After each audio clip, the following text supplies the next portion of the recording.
عزیز ساتھیوں، آپ سب لوگ پروگرام کاپی میں چونکہ دیکھ رہے ہیں کہ اگلا جو عنوان ہے وہ ایک تقریر ہے کہ مسلمانوں میں مذہبی اختلافات، اس کی تاریخ، اسباب اور مظاہر۔ تو اس عنوان کے تحت میں مولانا محی الدین غازی صاحب سے درخواست کروں گا کہ وہ ہماری رہنمائی کریں۔ بسم اللہ الرحمن الرحیم، الحمدللہ والصلاة والسلام علی رسول اللہ وعلی آلہ وصحبہ ومن والاه، اما بعد۔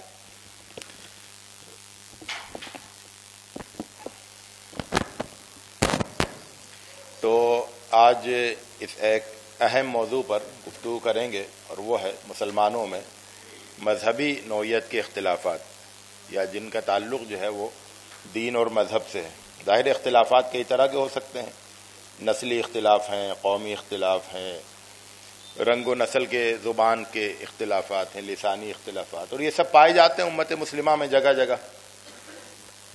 لیکن ابھی جو ہمارے پیش نظر ہے وہ دین اور مذہب کے حوالے سے جو اختلافات ہیں ان پر گفتگو کرنا ہے۔ تو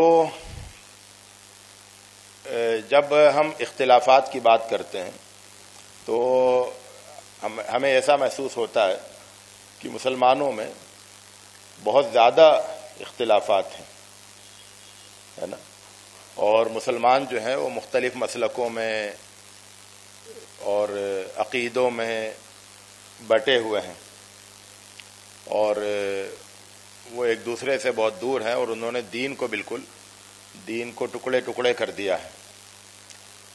تو ایک بہت ہی پرہول ڈراؤنی تصویر جو ہے اور وحشت انگیز تصویر سامنے آتی ہے جب ہم اختلافات کی بات کرتے ہیں۔ اس کی وجہ یہ ہے کہ اختلافات کی تعداد بہت زیادہ ہے، اختلافات کی تعداد بہت زیادہ ہے، لیکن تعداد زیادہ ہونا اور اختلاف کا والیوم یا حجم زیادہ ہونا، اس میں فرق ہوتا ہے۔ کبھی ایسا ہوتا ہے کہ دو لوگوں کے بیچ میں ایک ہی چیز پر اختلاف ہو اور وہ اتنا بڑا ہو کہ وہ ان کو بالکل دور کر دے، وہ دونوں ایک ساتھ جمع ہی نہیں ہو سکے۔ اور کبھی ایسا ہوتا ہے کہ اختلافات کی تعداد تو بہت زیادہ ہے لیکن وہ سب چھوٹے چھوٹے اختلافات ہیں، اور وہ مل کر بھی اتنے بڑے نہیں ہوتے کہ ان کے ہوتے ہوئے ساتھ رہ نہیں سکتے۔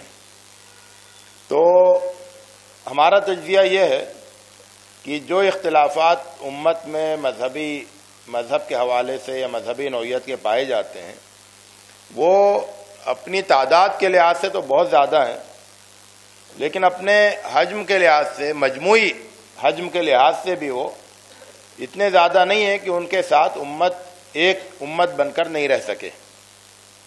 لیکن ہوا یہ ہے کہ انہی اختلافات کو جو کہ ہیں چھوٹے چھوٹے، ان کو بہت بڑا بنا لیا گیا، اور بہت بڑا بنا کر انہی کی بنیاد پر فرقے وجود میں آ گئے اور بڑے بڑے مسلک بن گئے، اور ایسا محسوس ہوا کہ یہ سب ساتھ رہ کے نہیں چلتے ہیں، ایک ہی امت کے اندر الگ الگ امتیں بن گئی۔ تو اس پر جو ہے ہم گفتگو کریں گے، وضاحت اس کی بھی آئے گی، اور اس کو بھی ہم واضح کریں گے کہ اختلافات جو ہیں ان کو ختم ہونا چاہیے یا ان اختلافات کے ساتھ رہنے کا سلیقہ سیکھنا چاہیے۔ تو یہ دونوں الگ الگ اپروچ ہے نا، ایک یہ کہ اختلافات کو ختم ہونا چاہیے تبھی ہم ایک ہو سکتے ہیں، اور ایک دوسری اپروچ یہ ہے کہ اختلافات کو ختم کرنے کے بجائے ان کے ساتھ رہنے کا سلیقہ سیکھیں، تو ہم زیادہ مضبوط وحدت بن سکتے ہیں۔ تو اس پر بھی ہمیں آگے چل کے بات کرنی ہے، لیکن اس سے پہلے اب میں یہ بتاؤں گا کہ جو ظاہر کے اختلاف جو ہے وہ احکام و مسائل کی بنیاد پر ہوتے ہیں۔ شریعت کے کسی حکم میں اختلاف ہوگا، کسی مسئلے میں اختلاف ہوگا، تو شریعت کے جو احکام و مسائل ہیں وہ کس طرح کے ہیں، پہلے اس پر ہم بات کریں گے۔ تو یہ چیزیں ایسی ہیں کہ جن کو الگ الگ آپ سمجھ لیں گے تو بہت سے کنسیپٹ کلیئر ہو جائیں گے۔ دیکھیں، شریعت میں جو احکام ہیں، پہلے تو آپ یہ سمجھ لیں کہ انسانی زندگی میں شریعت کیا موضوع کیا ہے؟ انسان کی زندگی، انسانی وجود۔ تو انسان کے دو پہلو ہوتے ہیں، ایک عملی پہلو اور ایک نظری پہلو۔ یعنی انسان کیا کرتا ہے اور کیا سوچتا اور مانتا ہے. دو پہلو ہو گئے نا. اس کے علاوہ کوئی تیسرا پہلو ہے؟ نہیں. بنیادی طور پر یہ دو بڑے پہلو ہیں. ایک یہ کہ انسان کیا کرتا ہے اور ایک یہ کہ انسان کیا مانتا ہے. تو انسان کی پریکٹس کیا ہے اور انسان کا بلیف کیا ہے. صحیح ہے. اچھا پریکٹس جو ہے اس میں بھی درجے ہوتے ہیں اور بلیف میں بھی درجے ہوتے ہیں, ہے نا. تو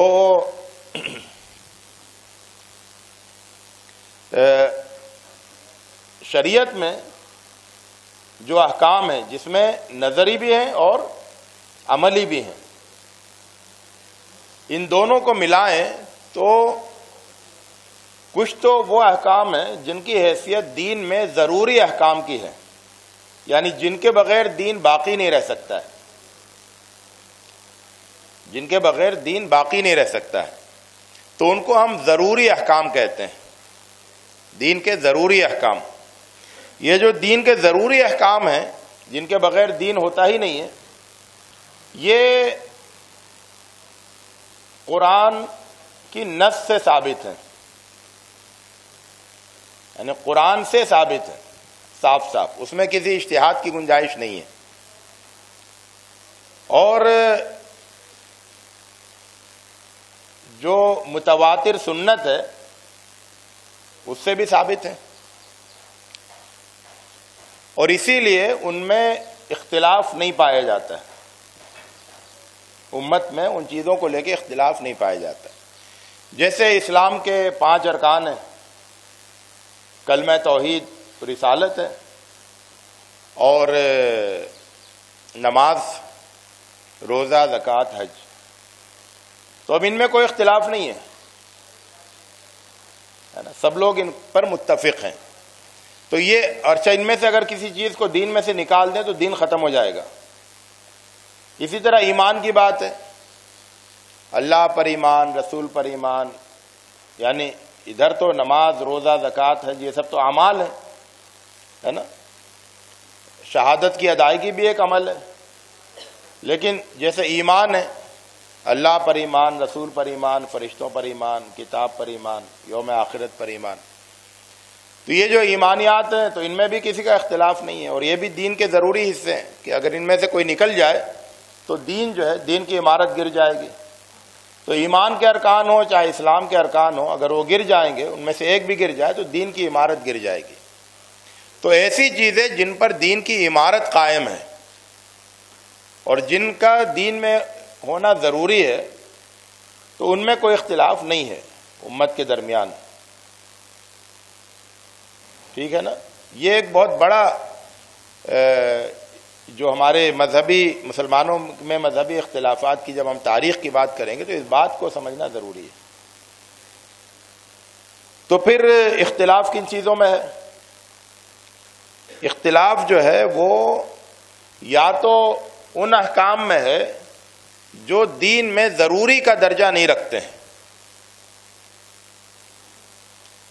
یا ان احکام میں ہے جو کبھی کبھی پیش آتے ہیں, مسلسل پیش نہیں آتے, یا ان احکام میں ہے جن میں کہ اجتہاد کا رول ہوتا ہے.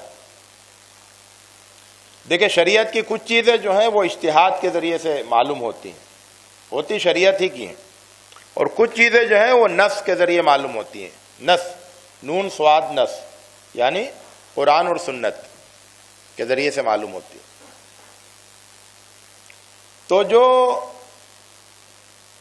کبھی کبھی پیش آنے والے احکام ہیں, مسائل ہیں, تو ان میں اس بات کا اندیشہ ہوتا ہے کہ چونکہ وہ کبھی کبھی کا مسئلہ ہے, تو اس لیے جو تعلیم ملی ہے شریعت کی, ہے نا, وہ محفوظ نہیں رہ گئی ہو یا اس میں اختلاف ہو گیا ہو. اس کا امکان رہتا ہے کیونکہ وہ کبھی کبھار پیش آنے والا معاملہ ہے. تو جو چیزیں روز مرہ کی ہیں ان کو آدمی یاد رکھتا ہے, لیکن جو کبھی کبھار والی ہیں وہ یاد نہیں رہتی ہیں. سب کو یاد نہیں رہتی, کچھ لوگوں کو یاد رہ جاتی ہیں. اس کی ایک مثال ہے بہت مشہور کہ حضرت عمر رضی اللہ تعالیٰ عنہ کے زمانے میں جب شام کی طرف آپ جا رہے تھے تو معلوم یہ ہوا کہ وہاں پر اور مصر میں طاعون پھیلا ہوا ہے. تو اب یہ ہوا کہ وہاں جائیں کہ نہیں جائیں یا وہاں کے لوگوں کو بلا لیں. تو اب اس میں دو رائے ہو رہی تھی. اب ظاہر ہے کہ طاعون جو ہے وہ روز روز تو نہیں ہوتا ہے. اللہ کے رسول صلی اللہ علیہ وسلم کے زمانے میں پورا زمانہ گزر گیا, نہیں ہوا. حضرت ابوبکر رضی اللہ تعالیٰ عنہ کا زمانہ, حضرت عمر کا ایک اچھا خاصا زمانہ, تو اب جا کے ہوا. تو اب اس میں تلاش ہوا کہ اس میں جو ہے ظاہر قرآن میں کوئی تعلیم نہیں ہے اس سلسلے میں. قرآن تو ان تعلیمات کے لیے جو کہ روز پیش آتی ہیں اور بنیادی مسائل جو ہیں زندگی پہ زیادہ اثر انداز ہونے والے ہر فرد کی. حدیثوں میں لوگوں کو یاد نہیں آ رہا تھا کہ اللہ کے رسول صلی اللہ علیہ وسلم نے کوئی رہنمائی کی ہو اس سلسلے میں. تو آپس میں اختلاف ہو رہا تھا. تو پھر ایک صحابی آئے اور انہوں نے بتایا حضرت عبد الرحمن ابن عوف رضی اللہ تعالیٰ کہ بھئی میں نے اللہ کے رسول صلی اللہ علیہ وسلم سے اس سلسلے میں رہنمائی سنی ہے, اور وہ یہ ہے کہ اگر کہیں طاعون پھیلے تو وہاں پر مت جاؤ, اور جو لوگ وہاں ہیں وہ باہر نہیں آئے. تو اب اس میں کیا ہوا کہ ایک رہنمائی مل گئی تو اختلاف دور ہو گیا. لیکن اختلاف کیوں پیدا ہوا تھا؟ کیونکہ رہنمائی تھی, لیکن مسئلہ چونکہ ریئر ایک کیس تھا, تو ریئر کیس میں رہنمائی کو یاد کرنا وہ سب لوگ یاد نہیں رکھ پاتے ہے نا.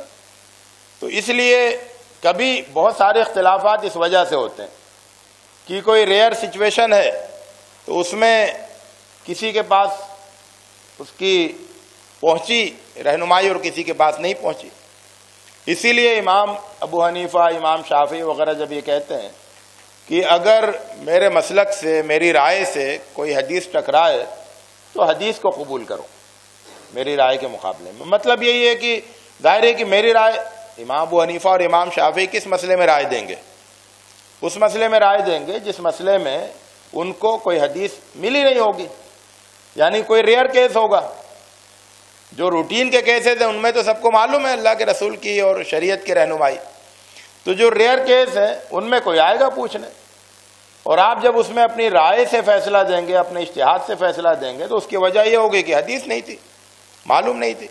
تو جب صحیح حدیث معلوم ہو جائے گی تو خود بخود ضرورت ختم ہو جائے گی اجتہاد کی. تو یہ اس کا مطلب ہے نا.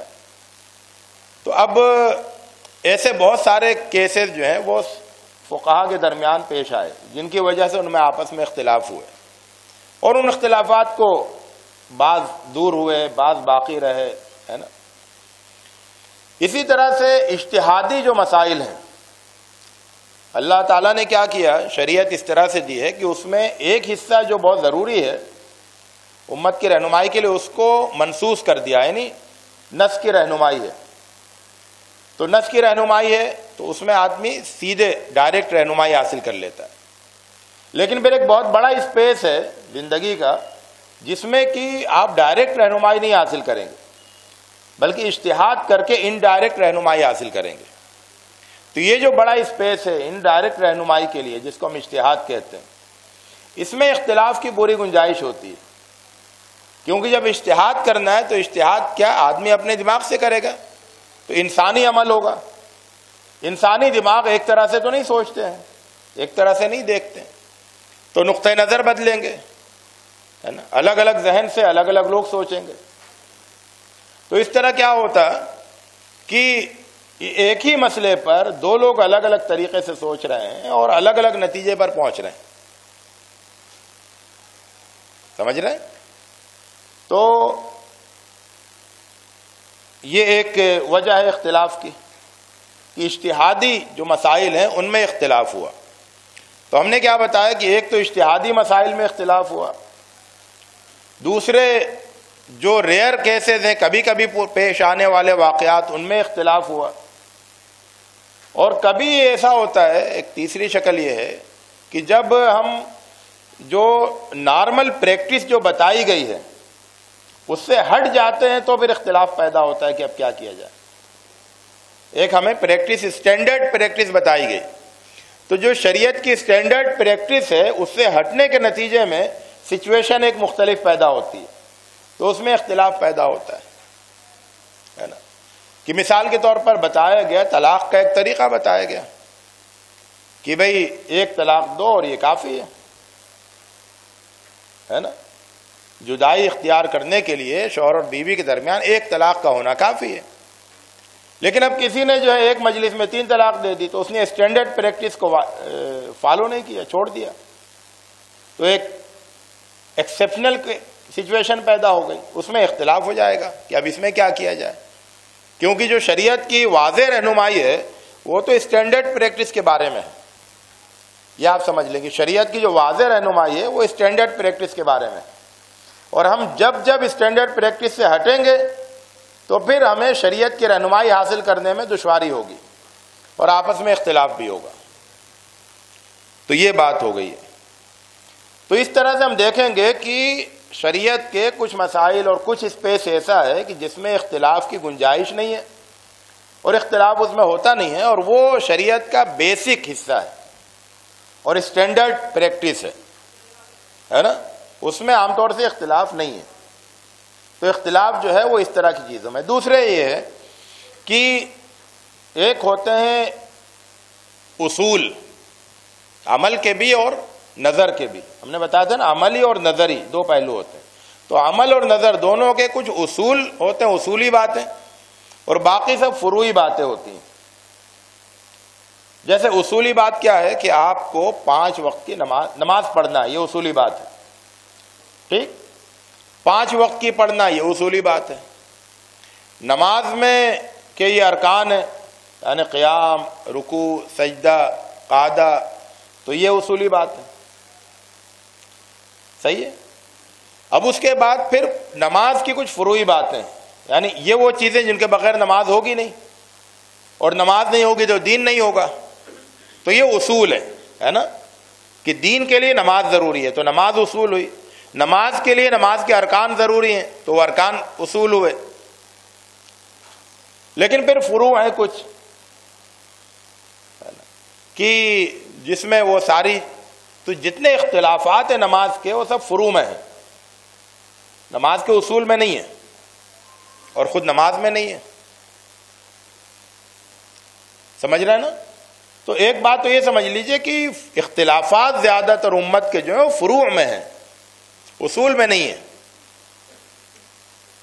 اسی طرح نظر کا معاملہ ہے کہ مثال کے طور پر اللہ ایک ہے, اس پر سب کا اتفاق ہے, یہ اصول ہے. اللہ کی صفات ہیں, اسماء و صفات ہیں, ہے نا. اللہ رحیم ہے, سمیع ہے, بصیر ہے, خبیر ہے, تو اس پر سب کا ایمان ہے. صحیح ہے. اب اس کے بعد پھر کچھ فروعی بحثیں ہیں بات کی, جن میں آپ کی کوئی بھی رائے نہیں ہو تب بھی آپ کا دین مکمل ہے, آپ کا ایمان مکمل ہے. مثال کے طور پر بعد میں فلسفے سے متاثر ہو کر یہ بحثیں ہوئیں کہ یا جیسے آپ قرآن مجید کو لے لیں یا صفات کو پہلے لیتے ہیں کہ صفات جو ہے وہ ذات الہی کی طرح سے صفات بھی قدیم ہمیشہ سے ہیں یا بعد میں وجود میں آئیں. اب یہ ایسی بحث ہے جس میں کوئی بھی نقطہ نظر آپ رکھیں یا کوئی بھی نہیں رکھیں, آپ کے ایمان پہ فرق نہیں پڑتا. قرآن اللہ کی کتاب ہے تو صحیح ہے نا. اللہ کی آخری کتاب ہے, یہ بھی اصولی بات ہے. لیکن قرآن, اچھا قرآن اللہ کا کلام ہے, اس پر بھی اتفاق ہے. اب یہ ہے کہ قرآن جو ہے وہ مخلوق ہے یا مخلوق نہیں ہے, تو یہ فروعی بات ہے, اصولی بات نہیں ہے نا. تو اسی طرح سے اللہ تعالیٰ کی قدرت پر ایمان ہے, اللہ تعالیٰ کی عظمت پر ایمان ہے, اس کی حاکمیت مالکیت پر ایمان ہے. اب ایک بحث یہ ہے کہ استوا علی العرش کا مطلب کیا ہے. یہ عرش پر اللہ تعالیٰ, عرش کوئی ایسی چیز ہے جس پہ اللہ تعالیٰ بیٹھا ہے, یا عرش کا مطلب جو ہے وہ اقتدار ہے. تو یہ ایک لغت کا مسئلہ ہے, لسانی مسئلہ ہے نا. دونوں میں سے کچھ مانے یا کچھ بھی نہیں مانے, آپ کا جو ہے وہ ایمان مکمل ہے. تو عمل میں بھی اور نظر میں بھی جو اختلاف ہوئے ہیں وہ فروعی چیزوں میں ہوئے ہیں. لیکن ہوا کیا کہ ان فروعی اختلافات کو لوگوں نے بہت بڑا بنا دیا، چھوٹے اختلاف کو بہت بڑا بنا دیا. آج بھی یہ ہے کہ مثال کے طور پر بہت سے لوگ جو سلفی تحریک سے متاثر ہیں، سعودی عرب سے آتے ہیں سلفی بن کے، تو اب وہ کہتے ہیں کہ بھئی ہندوستان والوں کا، جماعت اسلامی والوں کا، مولانا مودودی کا، اخوان المسلمون کا، حنفی لوگوں کا، ان کا سب کا عقیدہ خراب ہے نا. بھئی کیا عقیدہ خراب ہے؟ تو عقیدہ خراب یہ ہے کہ آپ جو ہیں وہ یہ کہتے ہیں کہ وہ اللہ کا ہاتھ نہیں ہے نا. قرآن میں آیا ید اللہ، تو آپ کہتے ہیں اس سے مراد اللہ کی قدرت ہے، حالانکہ قرآن میں ید اللہ آیا، اللہ کا ہاتھ ہے. تو جو اللہ کا ہاتھ نہیں مانے اس کا عقیدہ خراب ہے. جو اللہ کو عرش پر بیٹھا ہوا نہیں مانے اس کا عقیدہ خراب ہے. تو کہتے ہیں اس کا عقیدہ خراب ہے.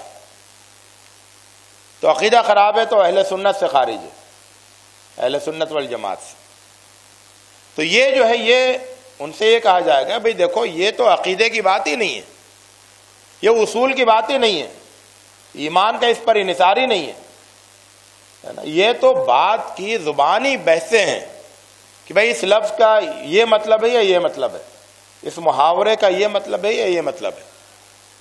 تو اب ایسی چیزیں جن میں کہ بڑے بڑے علماء کا اختلاف ہوا ہے نا شروع سے، اور اس کا اس ایمان کے اصولوں سے کوئی تعلق نہیں ہے، فروع سے تعلق ہے، تو اس میں ایک دوسرے کو ہم بدعقیدہ کیسے کہہ سکتے ہیں؟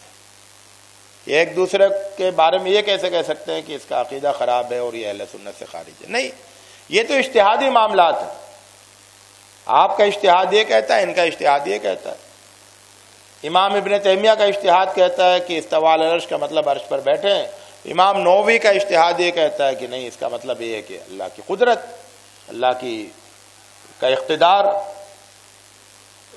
صحیح ہے؟ تو یہ تو ایک اختلافی بات ہے، اور یہ فروع میں اختلاف ہے، زبان کے سمجھنے کا اختلاف ہے. تو ایسی چیزوں میں اختلاف ہوا اور اس کو کی بنیاد پر پھر فرقے بن گئے، مسلک بن گئے بہت بڑے بڑے، اور ایک دوسرے کو گمراہ کہنے لگے. اسی طرح سے عمل میں ظاہر ہے کہ امام شافعی اور امام ابو حنیفہ کے درمیان یا دوسرے اہل حدیث اور غیر اہل حدیث کے درمیان جو عمل کا اختلاف ہے وہ بہت ہی چھوٹی چھوٹی چیزوں پر ہے، بنیادی چیزوں میں نہیں ہے. لیکن اسی کی بنیاد پہ یہ ہوا کہ ایک دوسرے کے پیچھے نماز پڑھنا صحیح نہیں ہے، اور مسجدیں الگ ہو گئیں اور ساری چیزیں الگ ہو گئیں. تو ہمیں یہ سمجھنا چاہیے کہ یہ جو اختلافات ہوئے ہیں ہے نا، ہم ان کو مذہبی اختلافات کہہ رہے ہیں، اس میں فقہی اختلاف بھی ہیں اور کلامی اختلاف بھی ہیں. کلام کا مطلب جو نظری اختلافات، جس کو بعض لوگ عقیدے کا اختلاف بھی کہتے ہیں، حالانکہ وہ عقیدہ کا اختلاف نہیں ہے، نظر کا اختلاف ہے نا. تو اس میں جو ہے اصولوں پر اتفاق ہے اور فروع پر، شاخوں میں ہے نا، پتوں پر اختلاف ہے.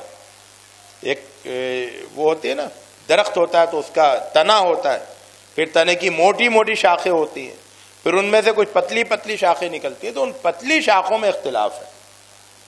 مین تنے میں اور اس سے نکلنے والی موٹی شاخوں میں کوئی اختلاف نہیں.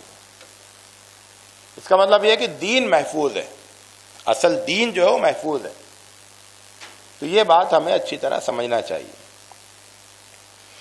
تو ہم یہ دیکھتے ہیں، اچھا جو اختلاف جو ہے، ایک بات اور لوگ کہہ سکتے ہیں کہ اللہ تعالیٰ نے اپنی شریعت کو اختلاف سے محفوظ کیوں نہیں رکھا؟ تو بات یہ ہے کہ اللہ تعالیٰ کی شریعت جو ہے وہ انسانوں کے لیے ہے نا، اور مختلف زمانوں کے انسانوں کے لیے ہے، اور ان انسانوں کے لیے جو غور و فکر کر کے اس پر عمل کریں. تو اجتہاد کو موٹیویٹ بھی کرنا ہے، اور لوگوں کو اندر یعنی دین میں تحقیق کا جذبہ بھی پیدا کرنا ہے. تو اس لیے ہم یہ دیکھتے ہیں شریعت کا جب جائزہ لیتے ہیں کہ شریعت میں ایک بڑا حصہ اجتہاد کے لیے رکھا گیا، اور ایک بڑے حصے میں اختلاف کی گنجائش رکھی اللہ تعالیٰ نے. ہے نا، تاکہ یہ جو ارتقاء ہے لوگوں کے مذہبی ارتقاء کہہ لیں اس کو، ہے نا، دینی ترقی، یہ سفر جاری رہے۔ وہ طوطے کی طرح ایسا نہیں کہ رٹا دیا، روبوٹ کی طرح سے پروگرام فٹ بنا دیا وہ اس پر عمل کرے، نہیں۔ تو اس میں یہ ہوتا ہے کہ جب اجتہاد ہوتا ہے، اختلاف ہوتا ہے، تو کسی سچویشن میں کوئی رائے کام آتی ہے، کسی سچویشن میں کوئی رائے کام آتی ہے۔ ایسا بھی ہوا کہ کوئی رائے کسی زمانے میں تھی اور اس زمانے میں اس کو قبول نہیں کیا گیا، بعد میں آج کے زمانے میں اس کی ضرورت پیش آ رہی ہے اور اس کی بہت زیادہ اہمیت ہے۔ ایک زمانہ تھا جب یہ بحث چڑھی کہ جب ہم وعدہ کرتے ہیں تو یہ جو وعدہ ہے یہ قانونی اس کی حیثیت ہے کہ نہیں ہے، یا خالی اخلاقی حیثیت ہے؟ تو قدیم فقہاء میں سب نے یہ کہا کہ اس کی صرف اخلاقی حیثیت ہے، قانونی حیثیت نہیں ہے۔ لیکن ایک رائے یہ تھی جو وہاں چلی نہیں، دب گئی، کہ نہیں اس کی قانونی حیثیت بھی۔ اس زمانے میں معاملات اتنے پیچیدہ نہیں تھے، انسانی معاملات، تو بات چل رہی تھی۔ لیکن اب کیا ہوا؟ اب صورتحال بدل گئی، اتنے کمپلیکیٹڈ معاملات ہیں، پوری دنیا کا کاروبار جو ہے وعدے پر چل رہا ہے۔ آپ فون پہ آرڈر کرتے ہیں نا کہ بھئی اتنا مال بھیج دو چائنا سے، تو آپ کے وعدے پر کہ میں خریدوں گا، پیمنٹ کروں گا، مال آتا ہے۔ آپ کسی سے کہتے ہیں کہ تم خرید کے لے آؤ، میں تم سے خرید لوں گا۔ آپ کسی کا وعدہ لیتے ہیں تو اس کی بنیاد پہ آپ گھر بلڈنگ بنا دیتے ہیں کہ وہ فلیٹ خرید لے گا، اس نے بکنگ کی ہے۔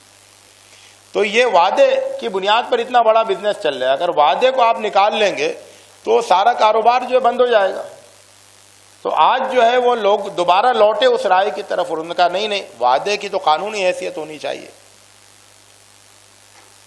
تو بہت سارے اختلافات جو ہیں اس کا فائدہ ہوتا ہے کہ آپ جو اسلامی ذخیرہ ہے نا شریعت کا، اس میں کو انرچ کرتے ہیں، مالدار کرتے ہیں، اور یہ مالداری مختلف حالات میں مختلف زمانوں میں کام آتی ہے۔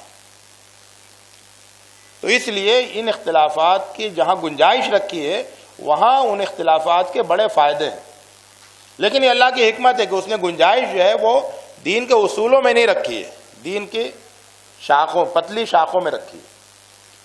اچھا ہوتا کیا ہے کہ ہم جو ہے وہ اس سے گھبرا جاتے ہیں، تعداد سے۔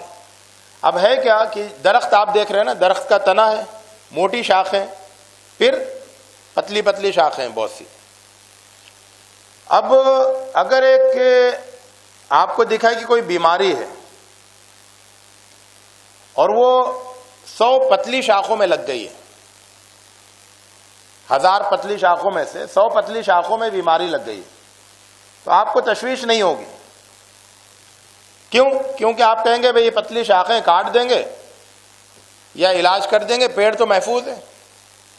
لیکن اگر ایک موٹی شاخ میں یا تنے میں کوئی بیماری آ گئی تو آپ زیادہ فکر مند ہو جائیں گے، کیونکہ اب تو پورا پیڑ خطرے میں ہے۔ تو چھوٹی شاخوں میں کتنی بیماری ہو، وہ چھوٹی شاخ ہے، زیادہ فرق نہیں پڑتا۔ لیکن اگر آپ گننے لگے اتنی بیماری ہے، پتوں کی کے اوپر جو دیمک بیٹھی ہوئی ہے اس کو شمار کر لیا آپ نے تو بہت زیادہ ہو جائے گی، لاکھوں دیمک چمٹی ہوئی ہے۔ لیکن جو موٹی شاخیں ہو تو محفوظ ہیں، سمجھ رہے ہیں نا؟ تو اسی طرح سے اب نماز کا معاملہ ہے، تو آپ کہیں گے یار اتنے 100 اختلاف ہیں، لیکن یہ جو اتنے 100 اختلاف ہیں وہ سب چھوٹے چھوٹے ہیں، اور سب ملا کر بھی اتنے نہیں ہوتے کہ جن سے نماز خراب ہو جائے، ہے نا؟ اور کوئی ایسا اختلاف نہیں ہے جس سے کہ نماز خراب ہو جائے۔ تو یہ فرق ہے نا؟ تو اس لیے اختلافات کی تعداد کے بجائے حجم کو دیکھنا ہوگا۔ ایک اور چیز جو ہے وہ میں بتاؤں کہ یہ جو گنجائش والی بات ہے، صحابہ کے زمانے میں، اللہ کے رسول صلی اللہ علیہ وسلم کے زمانے میں، اللہ کے رسول صلی اللہ علیہ وسلم نے ایک موقع پر کہا، غزوہ خندق کے بعد بنو قریظہ کو جب وہ کرنے جا رہے تھے تو ان کا گھیراؤ، کہا کہ عصر کی نماز بنو قریظہ میں جا کے پڑھنی ہے۔ تو آدھے لوگ تو پہنچ گئے، انہوں نے وہاں پڑھ لی نماز، آدھے لوگ تھوڑا لیٹ چلے، پیچھے رہ گئے۔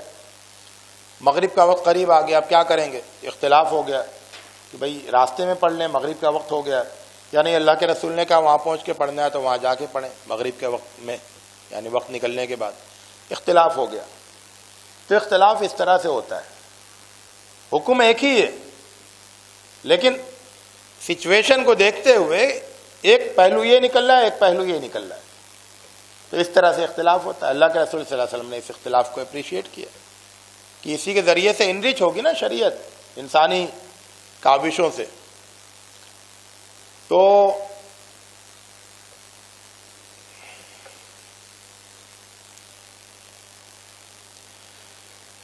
جو کوشش بہت سے لوگوں کے دل میں خیال آتا ہے کہ اتنے سب اختلاف ہیں, چلو اختلاف ختم کرنے کی مہم چلائیں.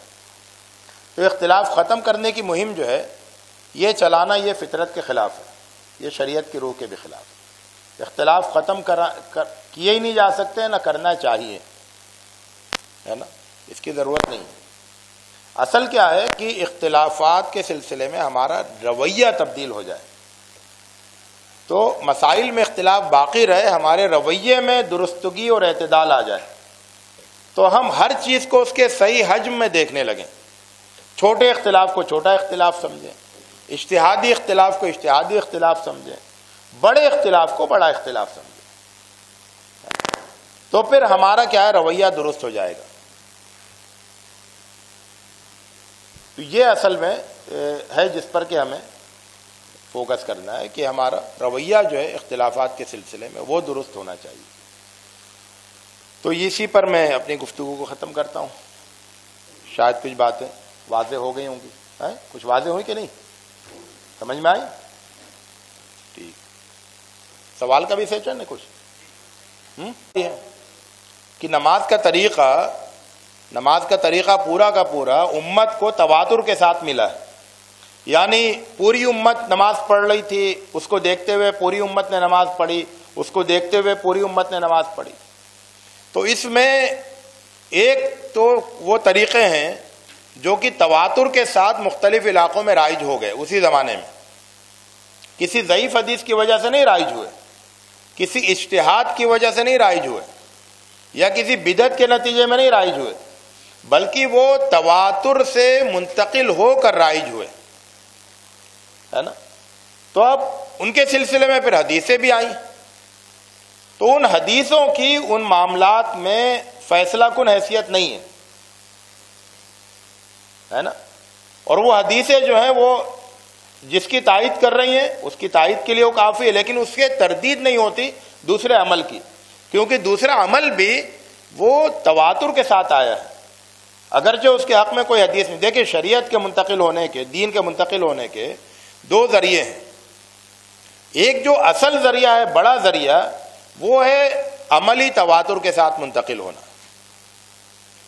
ہے نا, عملی تواتر کے ساتھ منتقل ہونا. کہ اللہ کے رسول کے زمانے میں تمام صحابہ نے عمل کیا اور کرتے رہے, پھر تمام صحابہ کے بعد تمام تابعین عمل کرتے رہے, اگلی جنریشن, اور پھر یہ اماموں کا زمانہ آ گیا. تو امام ابو حنیفہ پیدا ہوئے, بڑے ہوئے, تو انہوں نے دیکھا کہ پورا علاقے میں نماز اسٹیبلشڈ ہے بغیر رفع یدین کے پڑھنے. امام شافعی نے مکے میں دیکھا نہیں, رفع یدین کے ساتھ پڑھنا. امام مالک نے مدینے میں دیکھا کہ نہیں, ہاتھ چھوڑ کے پڑھنا. تو الگ الگ علاقوں میں الگ الگ عمل رائج ہوئے تواتر کے ساتھ, کیونکہ شریعت میں اس کی گنجائش تھی کہ مختلف طریقے نماز کے اللہ کے رسول نے سکھائے اور وہ تواتر کے ساتھ الگ الگ جگہوں پر منتقل ہوئے. تو اس میں جو حدیثیں ہیں, تو حدیثیں جس عمل کی تائید کرتی ہیں وہ اس کی تائید کرتی ہیں, لیکن ان سے دوسرے عمل کو آپ نگیٹ نہیں کر سکتے, ڈینائی نہیں کر سکتے کہ وہ عمل غلط ہے. یہ اصل میں اس کا معاملہ. تو اسی لیے یہ جو بحثیں ساری ہوتی ہیں کہ دیکھو رفع یدین کی حدیث ہے, آپ کا رفع یدین کیوں نہیں کرتے, اس کے بغیر کیوں نہیں. وہ جو رفع یدین کے بغیر نماز پڑھ رہے ہیں وہ بھی سنت متواترہ پہ عمل کر رہے ہیں, اور جو رفع یدین کے ساتھ نماز پڑھ رہے ہیں وہ بھی سنت متواترہ پر عمل کر رہے ہیں. اور حدیثیں کچھ ادھر ہے کچھ ادھر ہے, اور اگر نہیں بھی ہوں تو کوئی فرق نہیں پڑتا, کیونکہ سنت متواترہ تو موجود ہے. تو یہ ان اعمال کے سلسلے میں جو کہ تواتر کے ساتھ منتقل ہوئے بلا شک و شبہ. جی اچھا, پھر یہیں سے ایک اور چیز جوڑ لیجئے جو آنے سے رہ گئی, وہ یہ کہ اختلاف دو طرح کے ہوتے ہیں. ایک ہوتا ہے تضاد کا اختلاف, تضاد, ضد سے تضاد, زواد. جس کا مطلب یہ ہوتا ہے کہ ایک صحیح ہے اور ایک غلط ہے. اور ایک ہوتا ہے تنوع کا اختلاف، تنوع، جس کا مطلب یہ ہوتا ہے کہ یہ بھی صحیح ہے اور یہ بھی صحیح ہے. تو شریعت میں بہت ساری چیزیں جو ہیں وہ تنوع والی ہیں، ہے نا، اور اس کو تنوع ہی سمجھنا چاہیے کہ یہ بھی صحیح، یہ بھی صحیح، یہ بھی صحیح. لیکن لوگوں نے اس کو تضاد سمجھ لیا کہ یہ صحیح ہے یا یہ صحیح ہے نا، اس میں اختلاف ہو گیا. بسا اوقات تفاضل میں اختلاف ہوا ہے. تفاضل کا مطلب یہ عمل افضل ہے، یہ عمل افضل نہیں ہے. لیکن اگر تنوع ہے تو پھر تفاضل کی بھی ضرورت نہیں ہے، اس اختلاف کو ملانے کی بھی ضرورت نہیں ہے کہ آپ یہ کہیں کہ یہ افضل ہے اور یہ افضل نہیں ہے. نہیں، سب افضل ہے. ہاں، کیا سوال تھا؟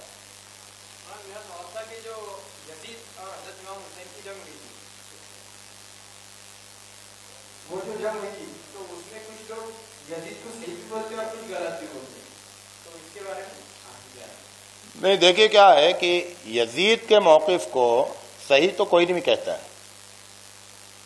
ہے نا. جیسے حضرت معاویہ اور حضرت علی میں جنگ ہوئی تو سب لوگوں کا اس پر اتفاق ہے کہ حضرت معاویہ غلطی پر تھے، حضرت علی صحیح تھے، ہے نا. صرف اس میں اختلاف ہے کہ وہ غلطی بڑی تھی یا چھوٹی تھی. وہ غلطی جو ہے وہ بڑی تھی یا چھوٹی تھے تو وہ غلطی پر. اسی طرح سے یزید کا بننا وہ غلط تھا، ظاہر کہ اسلام کی روح کے خلاف تھا. البتہ یہ ہے کہ بن جانے کے بعد اب اس کے خلاف اٹھنا وہ صحیح تھا یا نہیں صحیح تھا، اس پر بات کوئی کر سکتا ہے، لیکن اس کا بننا جو ہے وہ تو غلط تھا، کیونکہ یہ تو اسلام کا طریقہ ہی نہیں ہے کہ باپ اپنے بعد اپنے بیٹے کو بنا دے، اور وہ بھی جو کہ نااہل ہو اور اخلاق و کردار اور ایمان کے لحاظ سے اونچائی پہ نہیں ہو، جبکہ اس سے اچھے اچھے لوگ موجود ہوں. تو اس پر تو سب کا اتفاق ہے کہ اچھے لوگ موجود تھے، بڑے صحابہ موجود تھے. تو یہ جی باقی یہ ہے کہ جو تاریخی معاملات ہیں تو اس میں بھی اختلاف ہوگا، کیونکہ تاریخ کے تجزیے میں تو اختلاف ہوگا. کسی کا تجزیہ یہ کہے گا، کسی کا تجزیہ یہ کہے گا. جی ہاں.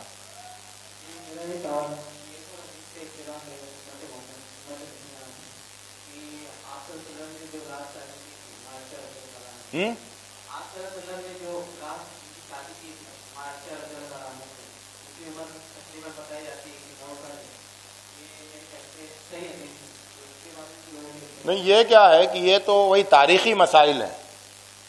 کچھ چیزیں جو ہسٹری کی ہوتی ہیں، دین سے زیادہ ان کا تعلق ہسٹری سے ہوتا ہے نا، کہ بھئی تاریخ کے لحاظ سے آپ تحقیق کریں کہ کیا ہوا تھا. تو تاریخ کے مسئلے کو تاریخ کا مسئلہ سمجھا جائے تو زیادہ بڑا مسئلہ نہیں ہوگا. اس کو اگر آپ دین کا مسئلہ بنا دیں گے تو مسئلہ پیدا ہوگا. تو آپ کہہ سکتے ہیں 9 سال تھی، کوئی تحقیق کر کے کہے گا 19 سال تھی، کوئی تحقیق کر کے کہے گا 29 سال تھی. تو یہ تاریخ میں اختلاف ہوگا، علمی اختلافات جنہیں کہتے ہیں. جی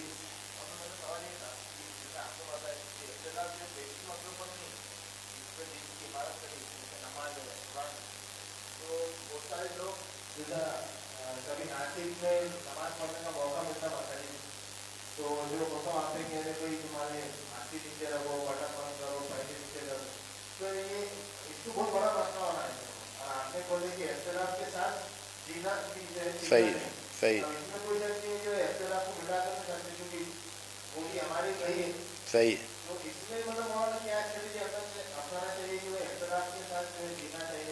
جی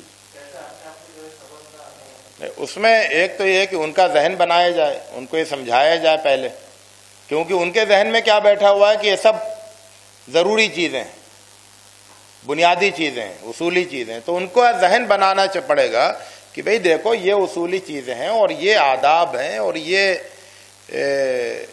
ان کی حیثیت جو ہے وہ ہے نا درجہ بندی. تو درجہ بندی کو سمجھنا وہ بہت ضروری ہوگا. اسی لیے جو امر بالمعروف اور نہی عن المنکر کے اصول بتائے گئے کہ بھئی آپ کو برائی سے روکنا ہے نا، تو اس کے اصول بتاتے ہوئے یہ بھی بتایا گیا کہ دیکھو اگر کوئی مسئلہ ہے جو اختلافی ہے اور اجتہادی مسئلہ ہے، اس میں اختلاف ہوا ہے، تو اس میں آپ دوسری رائے رکھنے والے کو نہیں روکیں گے، ہے نا. یعنی نہی عن المنکر کے جوش میں آپ ہیں کہ مجھے منکر کو روکنا ہے، برائی کو روکنا ہے. تو اب اگر کوئی ایک کام کر رہا ہے جو اجتہادی مسئلے کے تحت اور اس کی آپ سے مختلف رائے ہے تو آپ اس کو مت روکیے. کہ مثال کے طور پر میں ایک مثال دیتا ہوں کہ جیسے غیر مسلموں کو ان کے تہواروں کے موقع پر مبارکباد دینا. تو اب اس کے سلسلے میں ظاہر ہے نہ قرآن میں کوئی ہدایت ہے نہ حدیث میں کوئی ہدایت ہے, اجتہادی مسئلہ ہے. تو بہت سے لوگوں کا اجتہاد یہ کہتا ہے کہ مبارکباد نہیں دے سکتے ان کے مذہبی تہواروں میں. ان کو میں شرکت کی بات نہیں کر رہا ہوں, صرف مبارکباد کی بات کر رہا ہوں. بعض لوگوں کا یہ خیال ہے کہ مبارکباد دے سکتے ہیں. اب اگر کسی نے مبارکباد دے دی اور آپ کا یہ خیال ہے کہ مبارکباد نہیں دینا چاہیے تو آپ اس کو برا بھلا مت کہیے, اس کا مذاق مت اڑائیے, اس کے پر تنقید مت کیجیے. نہیں, وہ اس کی رائے ہے, اس کو حق ہے نا اپنی رائے پر رہنے کا, اپنی رائے پر عمل کرنے کا. مسئلہ اجتہادی ہے اور وہ اس کی اپنی رائے ہے, آپ سے مختلف ہے, تو آپ کیوں اس کو اپنی رائے کا پابند کرتے ہیں اس کو؟ تو وہ جو کر رہا ہے وہ آپ کے لیے منکر ہو سکتا ہے لیکن اس کے لیے منکر نہیں ہے, اور اسی لیے آپ اس کو روکنے کا حق نہیں رکھتے ہیں. تو یہ نہی عن المنکر میں یہ سب سکھایا گیا. تو اسی لیے اختلافات کو ہم ختم نہیں کر سکتے ہیں لیکن اپنے رویے کو درست کر سکتے ہیں, ہے نا. تو اب مسجد کے لوگ جو ان چھوٹی چھوٹی چیزوں پر سختی کرتے ہیں ان کو سمجھایا جائے کہ بھئی ان پر کیوں سختی کرتے ہو, یہ تو بہت چھوٹی چیز ہے, ان پہ یہ تو ضروری بھی نہیں ہے. اللہ کے رسول کے زمانے میں تو ناف سے لے کے اور گھٹنے تک اتنا ہی کپڑا پہن کے لوگ نماز پڑھ لیتے تھے.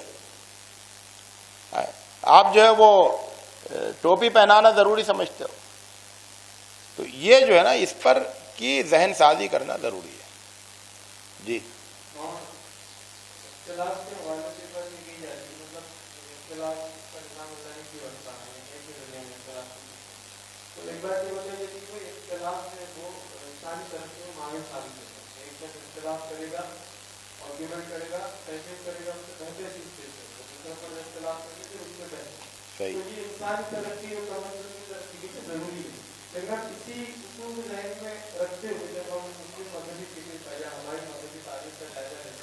تو سمجھ میں آتا ہے کہ بنیادی طور پر اختلاف نقصان پہنچایا اور اختلاف کی اچھی چیز کو لوگوں نے ایک دوسرے کے کفر کے فتووں ایک دوسرے کو باطل ٹھہرانے کی خارج کرنے کے لیے استعمال کیا. تو مجموعی طور پر جو پوری اختلاف کی ہماری میراث ہے اس سے ہم کو مجموعی طور پر فائدہ پہنچایا ہے نقصان پہنچایا ہے. دیکھیں وہ کیا ہے کہ اختلافات نے ہم کو نقصان نہیں پہنچایا, اختلافات کے سلسلے میں ہمارے رویے نے نقصان پہنچایا. فرق کرے نا اس میں. میں آپ کو ایک مثال دیتا ہوں جدید اس کی کہ بھئی ایک کوویکسین بنی اور کوویشیلڈ, دونوں انڈیا میں ہے نا. انہوں نے یہ فارمولہ بنایا, انہوں نے یہ فارمولہ بنایا, اس کے مطابق انہوں نے یہ بنایا, انہوں نے یہ بنایا. دو رائے ہو گئی نا, ہے نا. یہاں تک تو ٹھیک ہے, کچھ لوگ کوویکسین لگا لیں, کچھ لوگ کوویشیلڈ لگا لیں. لیکن جب کوویشیلڈ والوں نے یہ کہا کہ کوویکسین کیا ہے یار, وہ تو خالی پانی ہے, تو آپ نے کیا کیا, آپ نے ایک تو لوگوں کے اعتماد کو مجروح کیا, ویکسین پر اعتماد کو مجروح کیا نا, اور اس کے علاوہ جو ہے وہ جو اختلاف کی جو خلیج ہے اس کو بہت بڑا کر دیا, اور ایک بے اطمینانی پھیلائی, جو ویکسین کا جو قضیہ ہے اس کو کمزور کیا. تو اسی طرح سے ہوتا ہے کہ اب جیسے کہ جب اختلاف ہو رہا ہے غیر مسلموں کو مبارکباد دینے کے سلسلے میں, مان لیجئے تہواروں پر, ٹھیک ہے, دو رائے ہو گئی ہے, یا عمل کریں یا عمل نہیں کریں, بات ختم ہو گئی. لیکن جب ایک دوسرے پر کفر کے فتوے لگائیں گے اور اس طرح کی باتیں کریں گے تو کیا ہوگا کہ وہ پوری شریعت جو ہے وہ متاثر ہوگی, خلیج بڑھے گی. اسی لیے کہا علماء نے کہ جو اجتہادی مسائل میں جہاں اختلاف ہے وہاں پر نہی عن المنکر نہیں ہوگا, تاکہ آپ کا رویہ درست رہے. لیکن لوگوں نے اس طرح کے اصولوں کو پر عمل نہیں کیا اور اس کی وجہ سے جو ہے وہ رویے بگڑتے گئے, اور بگڑتے بگڑتے یہاں تک نوبت آ گئی کہ جن چیزوں کی شریعت میں بالکل کوئی حیثیت نہیں ہے ان کو لے کے بڑے بڑے جھگڑے ہو گئے. یعنی جن کے حق میں نہ کوئی آیت تھی نہ حدیث تھی, ہے نا, اس کے باوجود اس پہ جھگڑے ہو گئے. تو یہ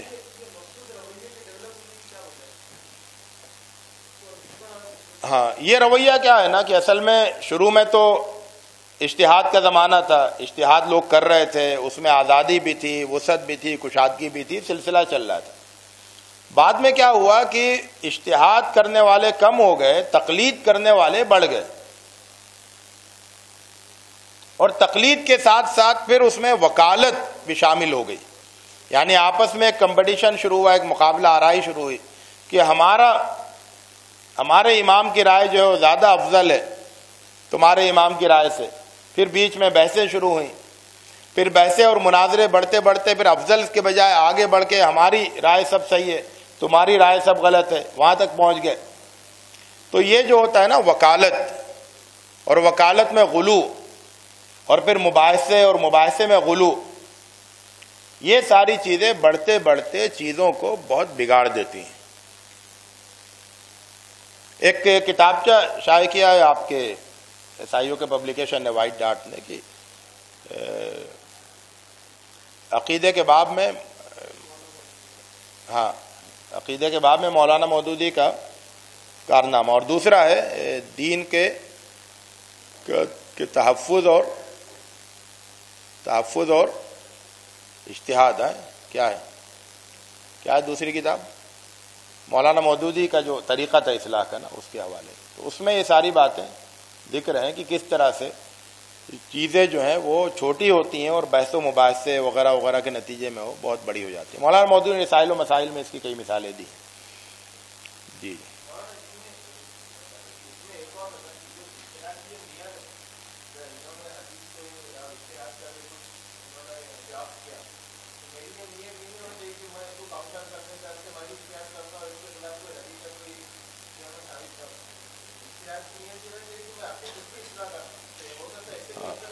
صحیح،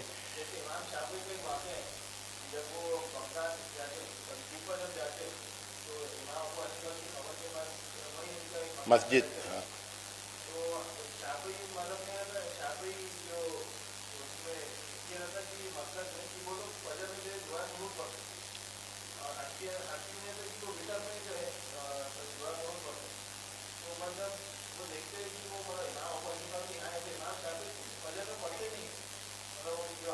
جی جی صحیح ہے۔ ہاں مطلب یہ ہے اس میں کہ اگر ایک علاقے میں کام ہو رہا ہے اور وہ کام کی گنجائش موجود ہے، یعنی اختلاف تنوع کی حیثیت رکھتا ہے وہ، یا اجتہادی مسئلہ ہے، چھوٹا مسئلہ ہے، آپ وہاں پر پہنچیں، آپ ان کی طرح سے نماز پڑھ لیجئے، ہے نا، آپ ان کی طرح سے ان معاملات کو ڈیل کیجئے۔ اپنی الگ رائے، اپنا الگ ایک تشخص دکھانے کی کیا ضرورت ہے اگر لوگ اس کو اکوموڈیٹ نہیں کر پا رہے ہیں تو، یا پھر لوگوں کی ذہن سازی کیجئے کہ لوگ ایک دوسرے کو اکوموڈیٹ کریں۔ لیکن صرف چھیڑنے کے لیے ایک مسجد میں سب لوگ ٹوپی لگا کے نماز پڑھتے ہیں، آپ یہ کہیں گے نہیں میں تو وہاں بغیر ٹوپی کے نماز پڑھوں گا، نہیں، پہلے ان کو ذہن بنائیے کہ بغیر ٹوپی کے بھی نماز درست ہو جاتی ہے، پھر آپ بغیر ٹوپی کے بھی پڑھیے، وہاں ہو سکتا ہے ان میں سے بھی کئی لوگ پڑھنے لگے بغیر ٹوپی کے، ہے نا، ورنہ پھر آپ بغیر ٹوپی کے جا کے وہاں پر ایک مسئلہ پیدا کریں، اس کی کوئی ضرورت نہیں ہے، کوئی فائدہ بھی نہیں ہے، بلا وجہ ایک مسئلہ جو کہ حقیقت میں چھوٹا مسئلہ ہے وہ بڑا مسئلہ بن جائے گا، ان کی ضد اور بڑھے گی۔ تو اس لیے جو رویہ ہے ہمارا وہ بہت حکیمانہ ہونا چاہیے، اور اس کے ذریعے سے اصلاح ہو لوگوں کی، نہ کہ اور زیادہ ضد بڑھے اور پریشانی بڑھے۔ جی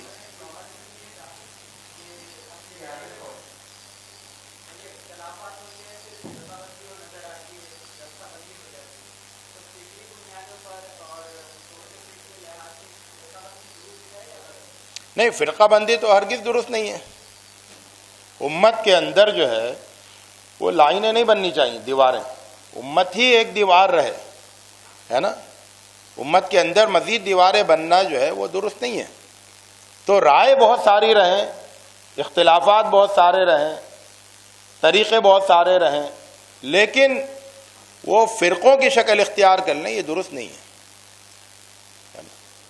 اور پہلے ایسا تھا بھی نہیں، لیکن دھیرے دھیرے جیسے جیسے وہ عصبیت بڑھتی گئی، ہے نا، ویسے ویسے وہ چیزیں فرقوں کی شکل اختیار گئی، فرقے آگے بڑھ کر امت کے درجے میں آ گئے کہ لگتا ہے یہ ایک الگ امت ہے، یہ الگ امت ہے۔ جی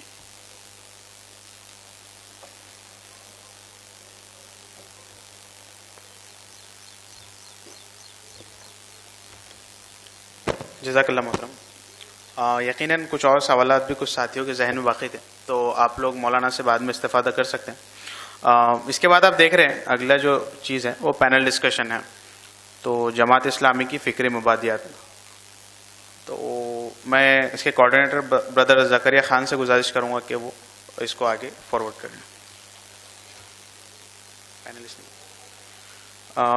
اس کے جو پینلسٹ ہیں برادر ذوالقرنین حیدر سبحانی سے بھی گزارش ہے کہ وہ جو ہے سو اسٹیج پر تشریف لائے. اور ڈاکٹر خالد محسن صاحب اگر وہ یہاں ہو تو ان سے بھی گزارش ہے کہ وہ اسٹیج پر تشریف لائے.